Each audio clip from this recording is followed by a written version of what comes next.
Assalamu alaikum students, how are you all? I hope you all are fine. Today we are going to discuss our topic that is isotopes. Students, ये जो topic आपके पास isotopes है, ये basically जो chemistry है ये उससे relate करता है. छोटी क्लासेस में आप थोड़ा सा इसके बारे में पढ़ते हुए आए. हमारे पास जो आइसोटोप्स होता है, असल में अगर हम आइसोटोप की अगर आप इसकी क्या है डेफिनेशन को देखें तो इस ये डिफाइन करता है atom of an element having same atomic number but different mass number is called isotopes. इसका मतलब क्या हुआ कि इनमें एलिमेंट्स तो एक होगा. फॉर एग्जांपल आपके पास एलिमेंट क्लोरीन है और एलिमेंट क्लोरीन है, एलिमेंट एक हुआ. अब क्या है कि देखिए यहाँ पर जो नीचे लिखा हुआ है 17 is a atomic number, 17 is an atomic number, यानी कि both of them have same atomic number. Atomic number को हम रिप्रेजेंट करते हैं Z से. They have a same atomic number. अब मैंने कहा कि but they have a different mass number है, तो मास नंबर जो आपके पास है वो लिखा आपके पास कहाँ पर जाता है, वो मास नंबर लिखा जाता है आपके पास सबसे टॉप के ऊपर. अब वो मास नंबर आपके पास कौन सा है, आपके पास जो मास नंबर है वो है 35 और यहाँ पर है 37, यानी कि दोनों के एटम्स में किसका फ़र्क आ रहा है, मास नंबर का.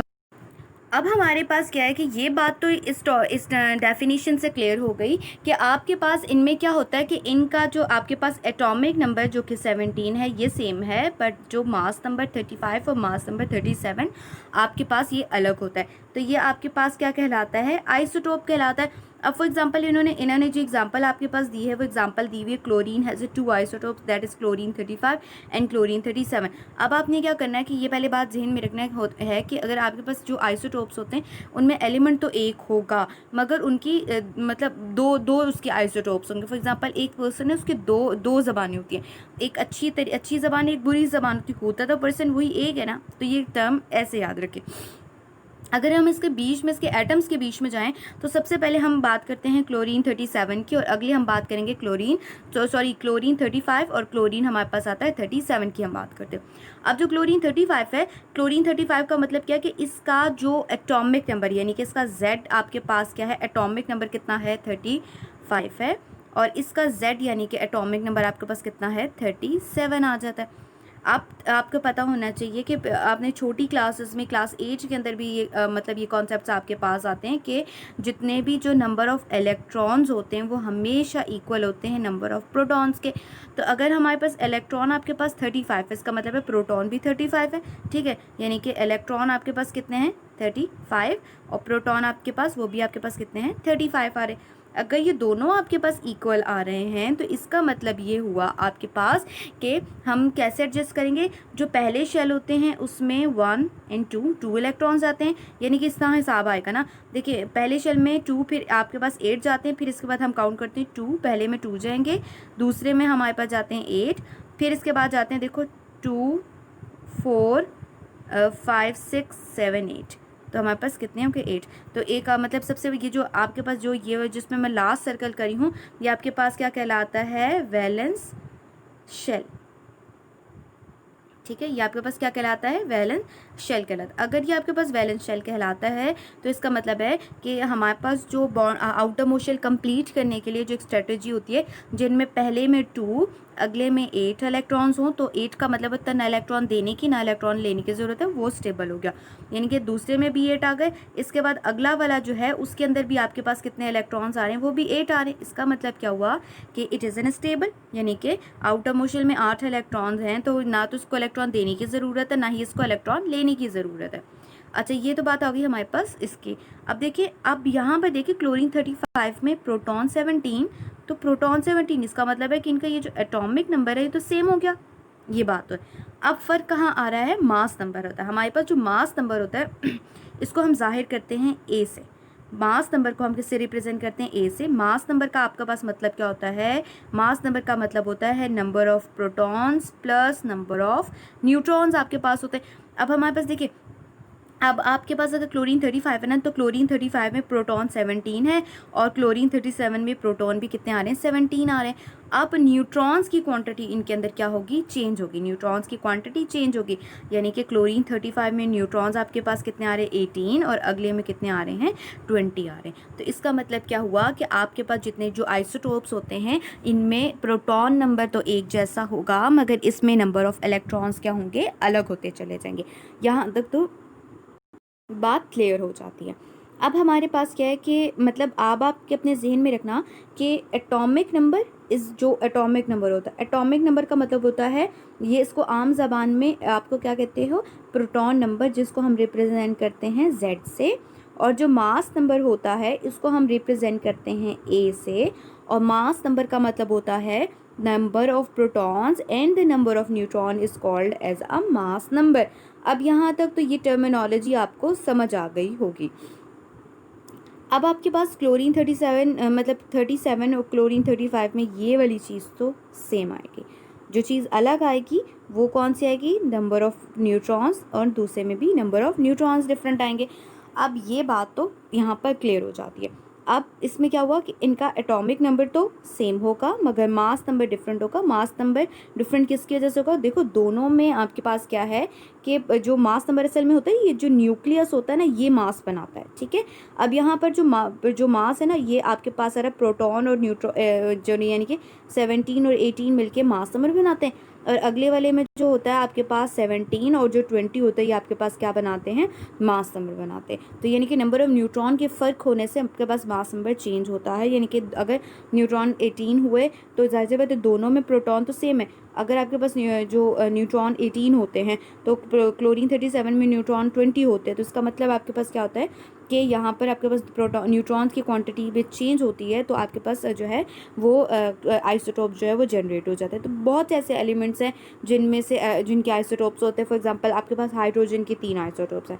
फॉर एग्जांपल हाइड्रोजन, इसको 1 and 1, यानी कि याद रखिएगा जो नीचे होता है ना, जो नीचे ये लिखा जाता है, ये एटॉमिक नंबर होता है। इसके अलावा आपके पास आता है हाइड्रोजन 1 and 2, एंड इसके बाद आता है आपके पास हाइड्रोजन 1 and 3 आता है। तो ये प्रोटियम, ये है प्रोटियम, ये आपके पास आता है ड्यूट्रियम, और ये आपके पास क्या आता है, ट्रीटियम आता है। तो यानी कि हाइड्रोजन के कितने आइसोटोप्स आपके पास हो गए, 3 आइसोटोप्स, और क्लोरीन के कितने आइसोटोप्स हैं आपके पास, 2 आइसोटोप्स हैं। नेक्स्ट हम देख लेते हैं कि जो आपके पास रेडियो एक्टिव आइसोटोप्स हैं इनके यूजेस कहाँ कहाँ। सबसे पहले हमारे पास क्या है कि these are use to check the flow of liquid in chemical plants होते हैं। केमिकल प्लांट्स ऐसे होते हैं कि बहुत ऐसे प्लांट्स होते हैं जिनमें जो लिक्विड प्रोडक्शन हो रही होती है, यानी कि हम एक स्पेसिफिक प्लांट नहीं कहते। अब जो केमिकल प्लांट्स होते हैं उसमें जब लिक्विड फ्लो कर रहा होता है तो यहाँ पर एक मीटर लगा होता है, उसमें मुख्तलिफ आइसोटोप्स इस्तेमाल किए जाते हैं, कार्बन के, क्लोरीन के या हाइड्रोजन के। वो किस लिए यूज़ किए जाते हैं, फ़्लो चेक करते हैं कि आइदर वो पाइप्स के अंदर कितना लिक्विड फ़्लो करा है, अगर ज़्यादा फ्लो करा है, ओवर बर्डन हो गया है, तो वो चेक करने के लिए जो है उसको यूज़ किया जाता है। नेक्स्ट आपके पास है कि जो ये आपके पास जो आइसोटोप्स होते हैं वो यूज़ किए जाते हैं। These are use to control the thickness of paper, यानी कि जब पेपर इंडस्ट्री होती है ना, उसमें देखो ये जो पेपर की थिकनेस होती है, कुछ थिकनेस आपके पास पेपर्स ऐसे होते हैं जो ज़्यादा थिक होते हैं, मतलब को कितने पतले हैं, मोटे हैं, कितनी आपने उसकी थिकनेस रखनी होती है। तो उनको चेक करने के लिए आप डिफरेंट आइसोटोप्स का इस्तेमाल करते हैं। पेपर हो गया, प्लास्टिक एंड मेटल शीट्स होगी, यानी कि जितनी भी मेटालिक शीट्स होती हैं, जैसे कि मतलब वेरियस किस्म की मेटालिक शीट्स होती हैं, कोई जो मोटी आती हैं, कोई पतली आती हैं, बिल्कुल बारीक आती हैं, या जितने भी जैसे ये प्लास्टिक होती है इसकी जो थिकनेस आपको नज़र आ रही है, देख सकते हैं कि ये जो इसकी थिकनेस है ना, ये तमाम जो थिकनेस होती है इसकी जो है मालूम करने के लिए हम डिफरेंट आइसोटोप्स का इस्तेमाल करते हैं। It is use to detect the cracks और leaks in the underground pipes होता है। ऐसा होता है कि कुछ मतलब जब कंस्ट्रक्शन हो रही होती है तो उसमें ना जो घर होते हैं या जो ख़ास तौर पे होते हैं अमेरिकन कंट्रीज़ में होता है, वहाँ पर क्या किया जाता है कि जो वाटर पाइप्स होते हैं वो अंडरग्राउंड होते हैं। यानी कि कोई भी इशू हो गया, अगर किसी जगह से पानी लीक कर रहा है तो क्या किया जाता है कि डिफरेंट डिटेक्टर्स आपके पास होते हैं। वो डिटेक्टर जो है वो डिटेक्ट करते हैं असल में कि अगर आपके पास पाइप के अंदर, जिस तरह से ये देखो, ये पिक्चर में आपको नज़र आ रहा है कि पानी डिफरेंट जगहों से लीक कर रहा है, तो उनके क्रैक्स, यानी कि ज़ाहिर सी बात है क्रैक बढ़ेगा तो लिक्विड लीक होगा ना, तो उसको मालूम करने के लिए यूज़ किया जाता है डिफरेंट, यानी कि कोई भी आइसोटोप्स होते हैं, एक पर्टिकुलर आइसोटोप होता है, वो यूज़ किया जाता है।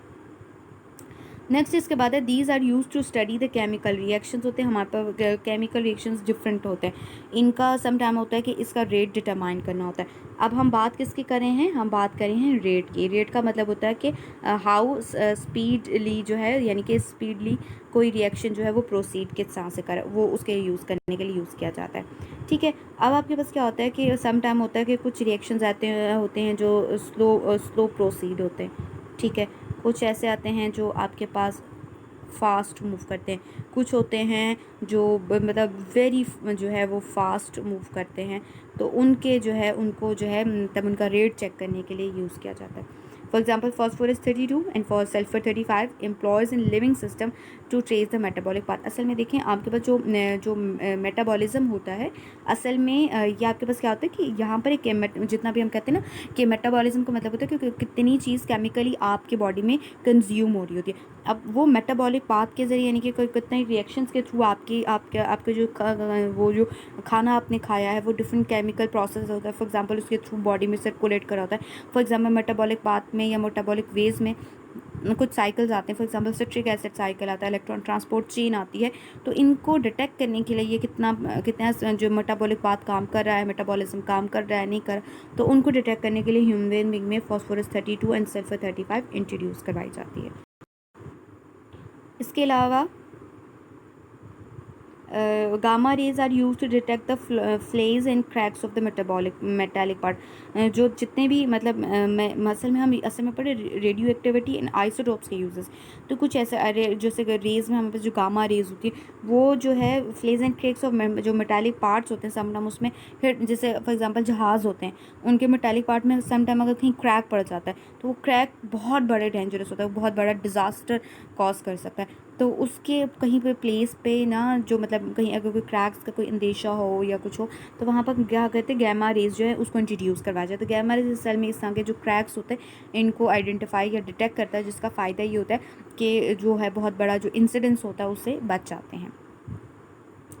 नेक्स्ट इसके बाद हम देख लेते हैं जो gamma rays are use to preserve for a long period, specially this technology is use in airtight containers. देखिए एयर टाइट कंटेनर्स वो होते हैं ना, जैसे हमारे पास कोई जार आ रहा होता है, जैसे कि ये सांस जो जार आते हैं जो बिल्कुल सील कंटेनर होते हैं, उन सील कंटेनर के अंदर जो है मतलब गामा रेज इंट्रोड्यूस करवाते हैं ताकि जो इसके अंदर जो भी फूड होता है आपके पास वो जो है वो स्पॉयल ना हो सके।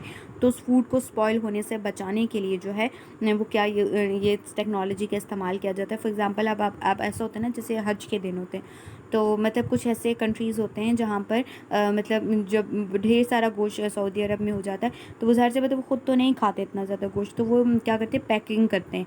अब वो पैकिंग डिफरेंट पैकिंग शेप्स में आती है, तो ख़ास तौर पर वो तमाम ममालिक जो मुस्लिम ममालिक होते हैं जो जहाँ पर गुर्बत की शरह ज़्यादा होती है और जो जहाँ बहुत ज़्यादा गुर्बत होती है, तो उन प्लेसेस पे ये एयर टाइट कंटेनर्स के फॉर्म में, यानी कि एयर टाइट कंटेनर्स में इसको फिल करके और सॉल्ट लगा के इसको जो है वो भेज दिया जाता है ताकि जो है कुर्बानी का हक़ भी अदा हो जाए और गरीब को जो है उसकी ज़रूरत भी पूरी हो जाए। आई होप आपको टॉपिक समझ में आ गया होगा। बहुत शुक्रिया, जज़ाकल्लाह।